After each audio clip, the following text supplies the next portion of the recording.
खुलुमबाय गोजोन फुंबिलि गासै खौरां नायगिरिफोरखौ बरायबाय। भट मिरुआव भट होनो फैबाय थानाय समावनो बिमा आरो फिसाज्लानि जिउ खहा। भट मिरुआव भट होनो फैबाय थानाय समावनो कक्राझारनि सेरफांगुरियाव हरखाबै गोबारै फैबाय थानाय ट्राक गारिया सौख्लायफैनायनि जाहोनाव सानै बिमा फिसाया जिउ खोमानो गोनां जादों। बे जिउ खहा जानाय सानै सुबुंखौ कक्राझारनि लुंसुं हाग्रा ओनसोलनि फुलमुनि टुडु आरो बिन'द टुडु होननानै मोनथिनो मोननाय जादों। कक्राझारनि कारिगावआव थानाय एबसु मावखुलियाव गाग्लोबनाय जाथाय जानाया सोराङाव फैदों।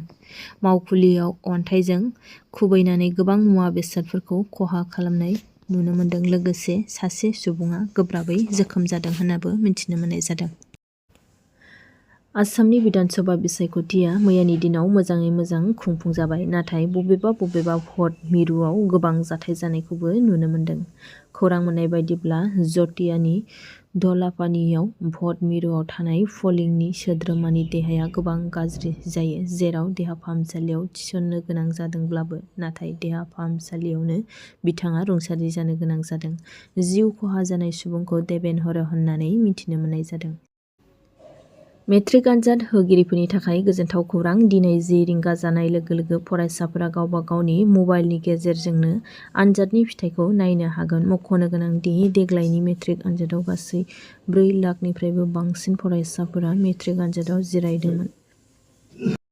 ब्रह्मपुत्र मेल रेलआव सिटखौ लानानै दावबायारिफोरनि गेजेराव गिख्रंथाव दाङाबाजि।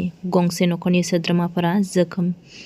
खारबाय थानाय ट्रेनआव सिटखौ लानानै जानाय मोनसे फिसा नांज्लायनाया गिख्रंथाव महर लादों। ब्रह्मपुत्र मेलाव मासिखौ लानानै नांलाय खमलाय जानाय दावबायारिफोरनि गेजेराव हिंसायारि दाङाबाजियाव सोलायदों। बे जाथायाव गंसे नखरनि गोबां सोद्रोमाफोरा गोब्राबै जोखोम जादों होननानै खौरां मोननाय जादों। रेलगारिया फकिराग्राम रेल स्टेशनाव सौहैनाय लोगो लोगो जोखोम जानाय नखरा रेल बिफाननो खौरां हरो। फकिराग्राम जिआरपि सरकारि रेलवे पुलिसआ थाबैनो राहा लायो आरो बे जाथायजों लोब्बा थानायनि सन्देह' गोनां गोबां सुबुंफोरखौ खायो होननानै मिथिनो मोन्दों।